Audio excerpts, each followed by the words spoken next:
Thank you very much, guys, for your comments about episode 1 of how I made my nugget. I love to make this kind of videos. I love to capture this here, what you see here. And the icing on the cake is when you like it too. If you want to support me, please subscribe to my channel and give me comments and like it. Thank you. Thanks a lot.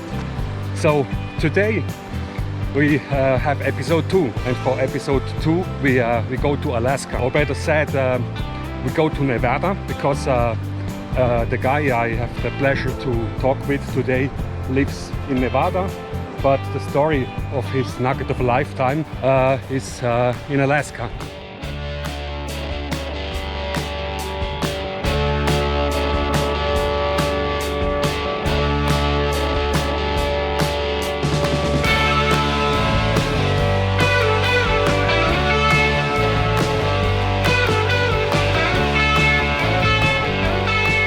Metal detectors are a great thing for prospecting, but you have to know how to use them. They are quite sophisticated and there are a lot of settings. If you research in the internet about metal detectors for gold, you will see soon one name pop up very often. Its name is Steve Herschbach. This tells us two things. First, he knows really a lot, and second, he is willing to share his knowledge.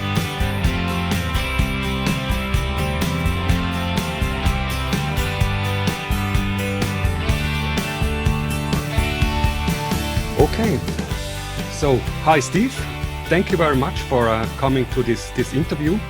I'm really honored because I'm really impressed about all your expert knowledge and your prospectus career, what I read, and I also really like the friendly and factual culture you live in your articles and also in your internet forum, detectorprospector.com.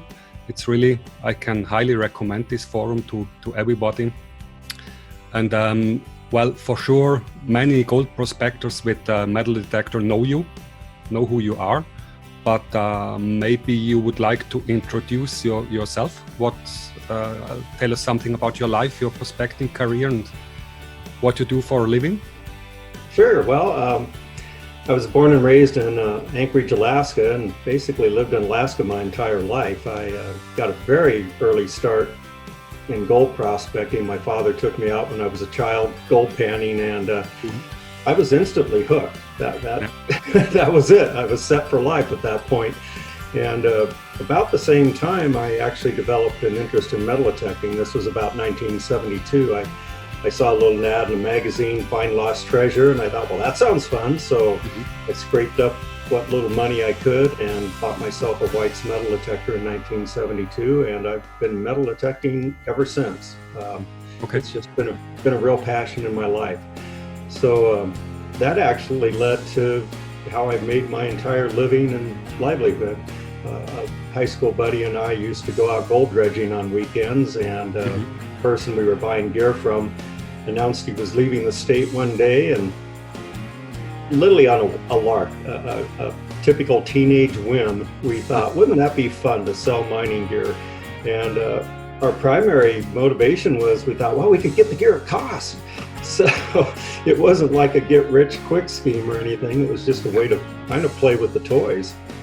And so in high school, my partner and I started a business. We'd get out of school and go open our little store up and basically played cards and things all day because there were no customers early on. But that's about the time back in the late 70s when the price of gold started shooting up. And all of a sudden, a couple teenage boys in Anchorage, Alaska had the only shop that was selling gold prospecting equipment as the price of gold went up and up and up. Yeah. So that became a business that we grew over the years into 50 employees and $22 million a year in sales. Oh, really? Wow. And so it became quite successful. Alaska Mining and Diving Supply in Anchorage is still in business to this day and is considered one of the real movers in the power sports industry, selling snowmobiles, boats and motors, ATVs, things like that. But for the entire time I worked there, for the 35 years I was there especially, gold mining and prospecting, metal detecting was something we really did in a major way. And to this day, they still sell mining and diving type equipment, though it really has shifted more into a power sports kind of store with the boats and motors and so forth. But anyway, that was how I made my living, was literally every single day dealing with questions about metal detectors and mining equipment and looking for gold. And so when we sold the company after 35 years of business, we sold it to the employees. Okay. I retired and moved to Reno, Nevada, where I live today. That was about 8 years ago. And I needed something to do with all of that knowledge I had spent my entire lifetime acquiring. So that's the main reason I started the forum, was to kind of give back. People have pretty much given me my living, my livelihood, and now my retirement. And so I run the forum, I'm on it every day. And really my main goal is just to answer questions. If anyone's got a question about gold mining, prospecting, metal detecting, I'm more than happy to share the information and knowledge I've gained over an entire lifetime, just because I love it so much. So there you go. Okay, yeah, thank you very much for this contribution to younger miners. I really appreciate. It's very good.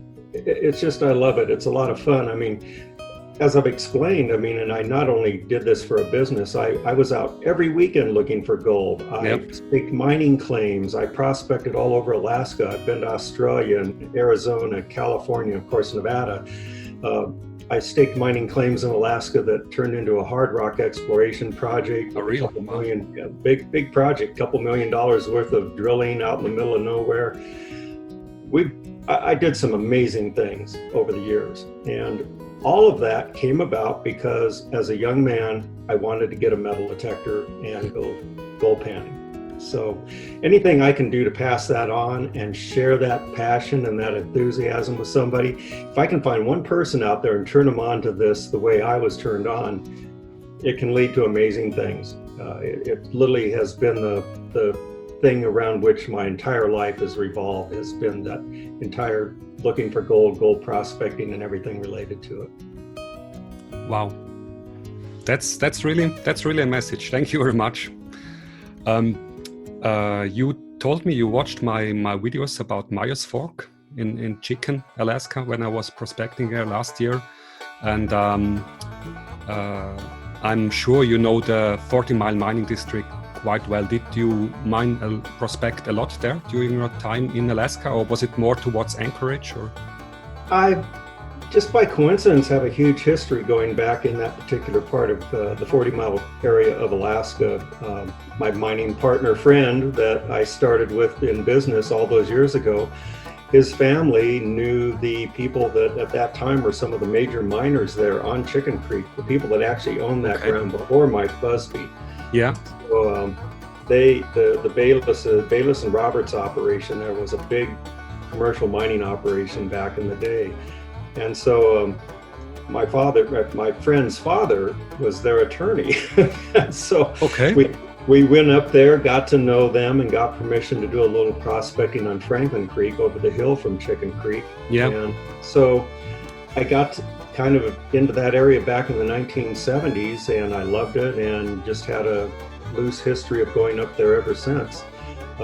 Got to know, of course, the Busbys later on, and I really love the area simply because you can drive there. You know, it's a day's drive all the way from Anchorage. That's how big Alaska is. But it's beautiful country. There's a lot of really nice gold there, and you know, for somebody that wants to visit Alaska and look for gold, as you found out, I don't think there's really.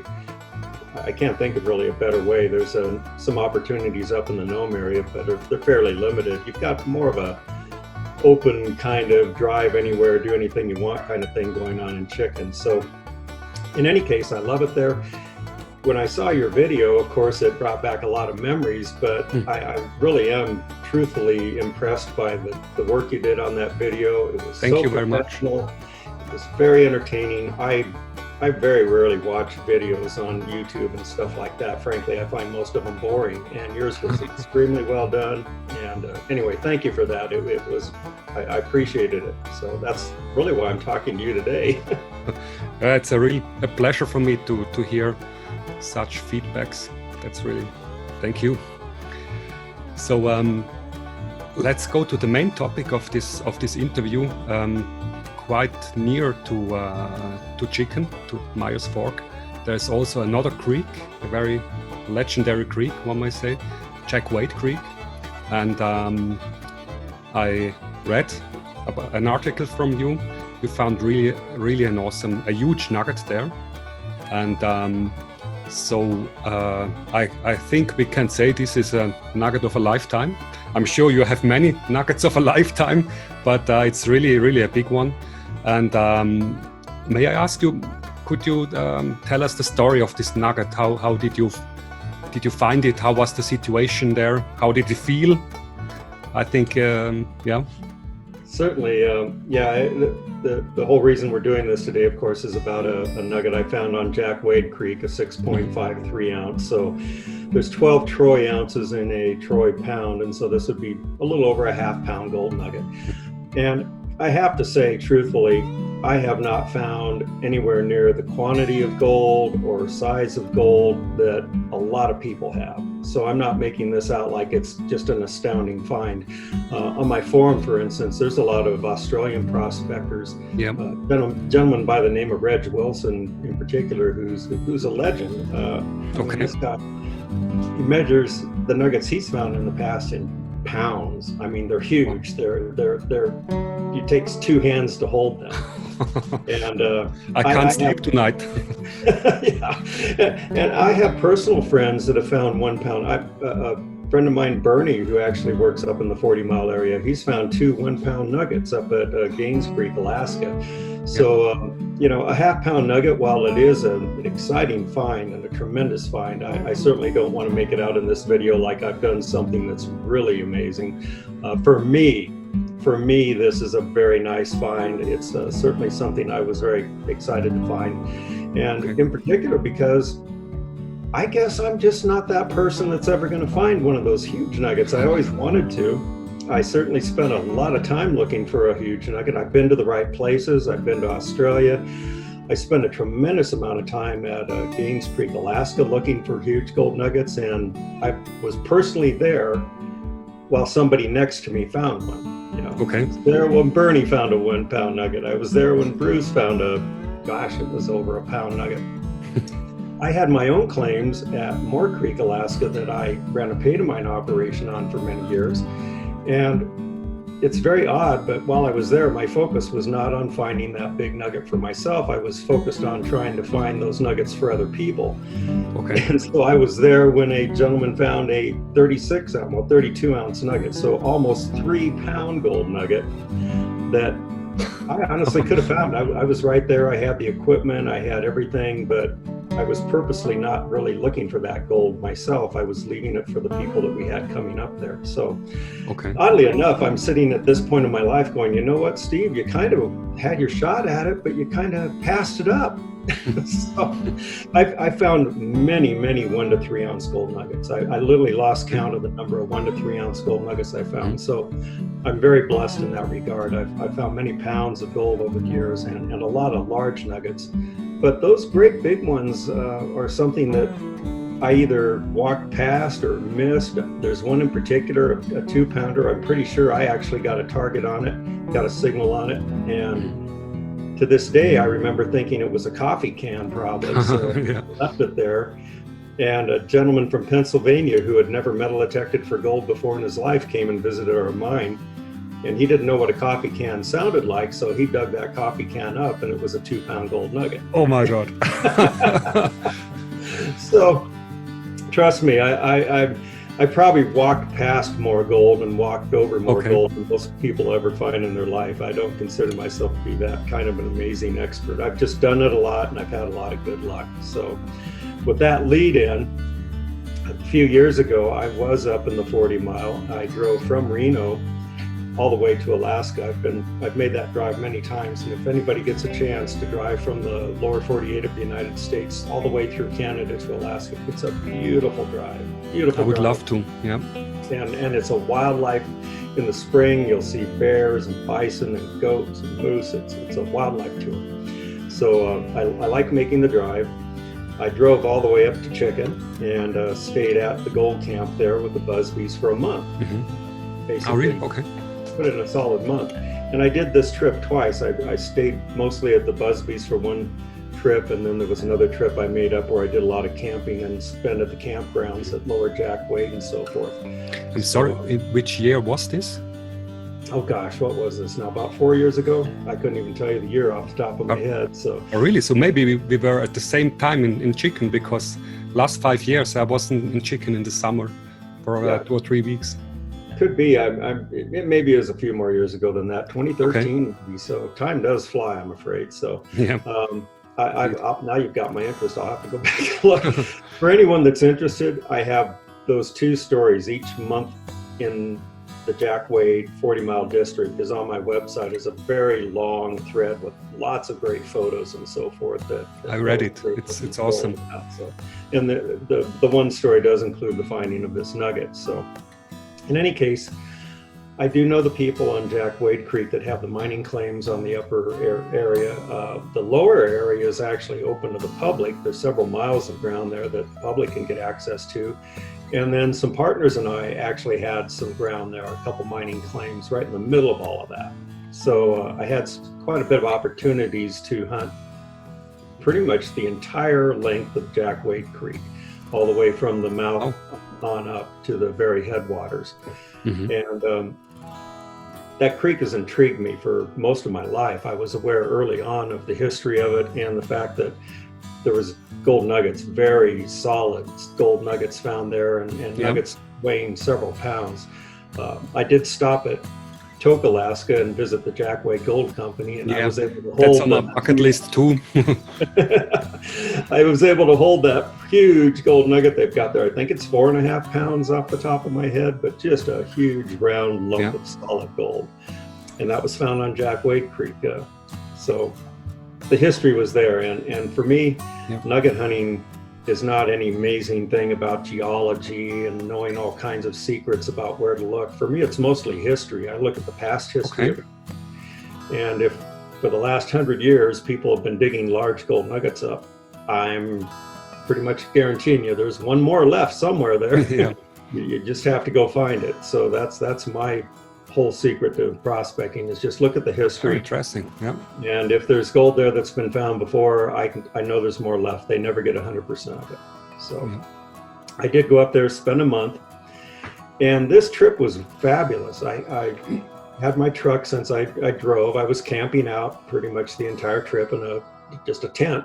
And I do very well at that stuff on my own. I'm an old Alaskan prospector, so I'm good at roughing it. And the weather was great most of the trip. Typical 40-mile, you get some thunderstorms, but I really had a tremendous time, and I was doing very well. I found quite a bit of nice gold throughout the trip.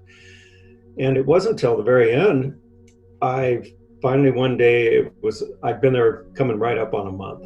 And I found that I'm really good being away from home for about a month. But as soon as 30 days starts rolling around, I get a tremendous case of, I'm done, I'm ready to go home, I'm homesick, I'm done. This trip had been great. I already had, I think, about 6 ounces of nuggets I had found. Very nice gold. So I was very pleased. I had all the gold I could have hoped for. And so I drove up to Bernie's camp one day and just said, hey, you know what? I'm going to go home in a couple days. It's been great, loved hanging out with you guys. I've got all this great gold. So I'm going to go home, but, I've just got a couple days left here. I think I'll just hang out. And in my mind, I was done. I literally had reached that point where I was not really looking anymore. I was just ready to wrap camp up and put things away, get loaded up, get ready to go home. But I had a little bit of time yet. So after telling them I was leaving, I got my detector, a Minelab GPX 5000 at that time, and wandered up to the Upper Creek area. This was on mining claims that I was working on by permission of the gentleman up there.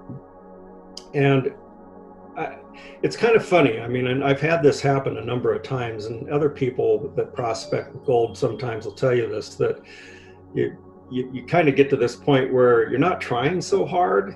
Yeah, I know exactly what you mean. Yeah, you stop trying so Yeah. hard, you get relaxed, and then the magic happens. And this was exactly one of those cases where I was ready to go home. I didn't even care if I found any gold. I was just enjoying myself. It was It's a really beautiful fascinating. Yeah. thing. And I wandered across the creek and took a swing with the detector on this exposed tailing pile of just pretty much sand with a little bit of rock scattered in it. And I Okay. got a great big signal, just boom. Looked down, and there was a little hole dug. Somebody had already been there with a metal detector, had gotten a signal. They had taken maybe one dig on it, and then they did what I had done maybe that time years ago and thought, wow, that's just too big a signal. It's got to be a can or a bolt. Yeah. I'm just guessing here, but for some reason they got on it, they dug, and then they walked away. They didn't finish digging. And I have over the years, this is not like very unusual actually. I have found quite a few nuggets like this before. In fact, I'd found one the prior year at Jack Okay. White Creek where somebody had started digging, decided it was trash, and I dug and found I think it was a 2.5 ounce nugget that they had That's a left. very difficult decision. Is trash or not? When to stop? Yeah. It's funny though. I mean, and I saw this a lot at Moore Creek where we had visitors come up. People would do that also. They would dig, literally get it out of the hole, have something in their pile of dirt, and then decide it was trash and walk away. I would go around checking everybody's pile of dirt, and I found several nuggets in the pile of dirt that they had dug up Wow. and left. So it seems like you've done all the work at that point. You've been out there looking for weeks. You've dug it up. It's actually there in the pile of dirt. You would think you'd just give it one last kick and find out with your eyes what it is. But people do walk away from targets. So I thought, well, yeah, it's probably a bolt, but I'm here to look for gold. So I took one big scoop because it was sand, and I just scooped out, and out of the sand rolled this solid lump of beautiful gold. The sun was shining and it just glowed. Wow. And it was, when that happens, at least for me, it's a hallelujah. God has shown his grace down upon me, and the world is amazing. And it's a truly stunning moment, and indescribable, really.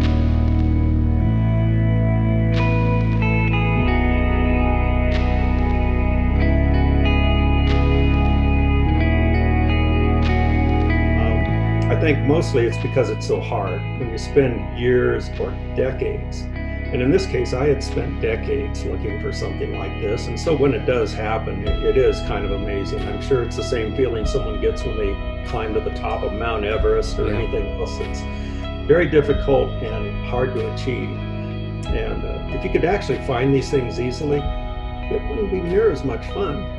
It's the fact that it's so hard and that it takes so much work and effort to find a gold nugget that really does make them so thrilling. So I do have to thank you, and I have not actually held this nugget in my hand now for over 2 years. I keep all of my valuables in a deposit box. And that's one of the sad things for me about this. I do find a lot of nice gold, a lot of things that you would think I would keep and show off to people, but I do all my showing off via photos on the forum because unfortunately I know a lot of people over the years that have not been quite so cautious as I have, and they have had their homes broken into. So I don't keep anything of value in my home. I keep it in a well-guarded and safe deposit box. So I haven't actually held this nugget in 2 years, and oh man, wow, that's awesome. That's beautiful. There it is. Can I take it? Oh, there you go. So, you know, it's a beauty. Absolutely. I wish I could do it justice here on the video, but anyway, I did go over and pull this thing out, and it's really nice to actually look at it again. I Okay. haven't seen it for a couple of years, so thank you for making me go to the effort to go do that. But yeah, this Well, is a, thank you. like I say, 6.5 ounces. As you can see, it's got a strange kind of bend in it. Oh, really? Yeah. It looks very flat from this side. Yeah, from the angle, but when you hold it up. Yeah. But that's not that it was bent. I think that's just the way it was formed in the rock, that it was probably curved around that. It does have little indentations in it. Yeah.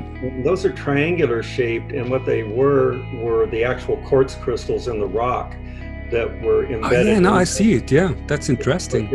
So it left those kind of square triangular impressions in there. Quite large crystals, right? Yeah, it looks like they were definitely probably large crystals. So this thing was in some sort of quartz rock, definitely some large crystalline kind of quartz, and that's awesome. It's a beauty. It feels really, really good in your hand. It's got that. I believe. I actually do have another nugget that I found that's technically a little heavier than this. It's just a little more weight, but it's probably a third quartz rock, and it's a dark kind of ugly quartz rock. And so I went with the ugly nugget.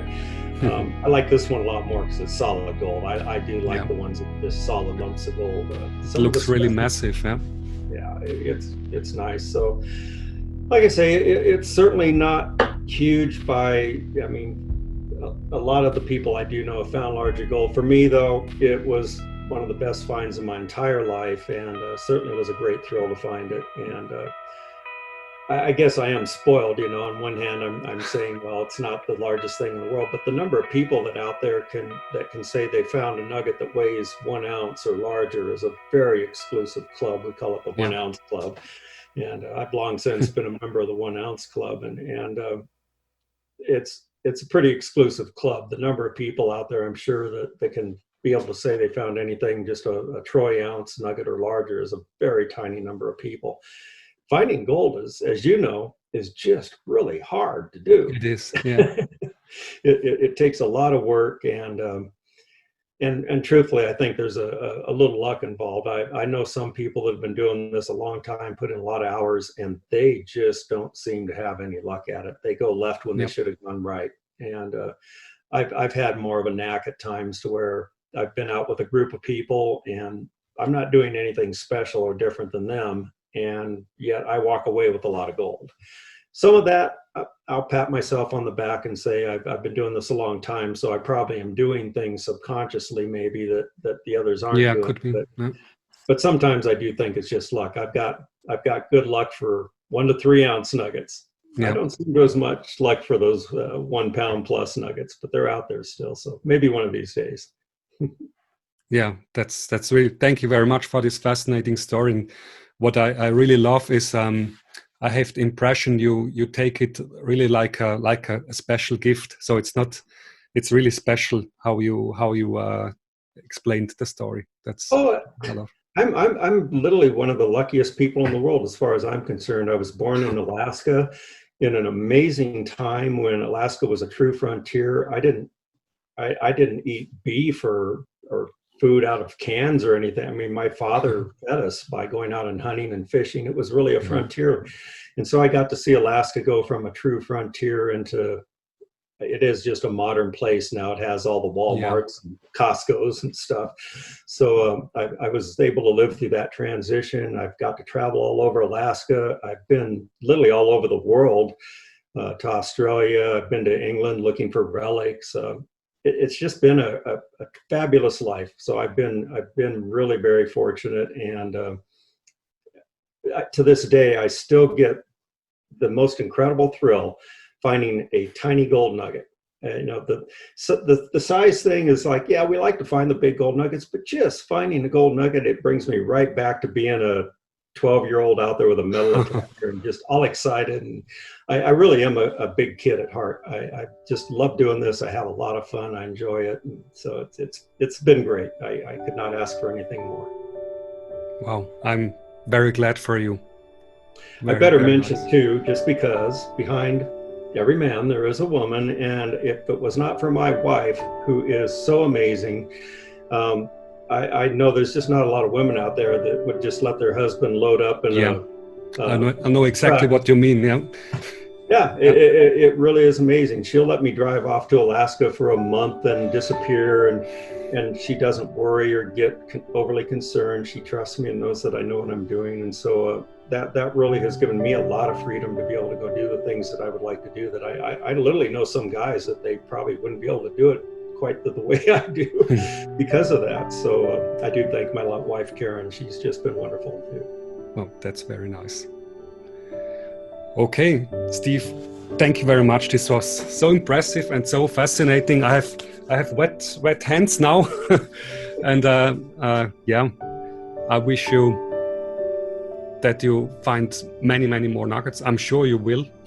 Oh, you also. I hope you've got some trips planned coming up in the future. Going back to Alaska anytime. Well, we booked everything. Unfortunately, currently it doesn't look like we can make it. We planned to go in the second half of August, but I still have some very small hope that maybe it works this year. But anyway, if it's not this year, it's next year.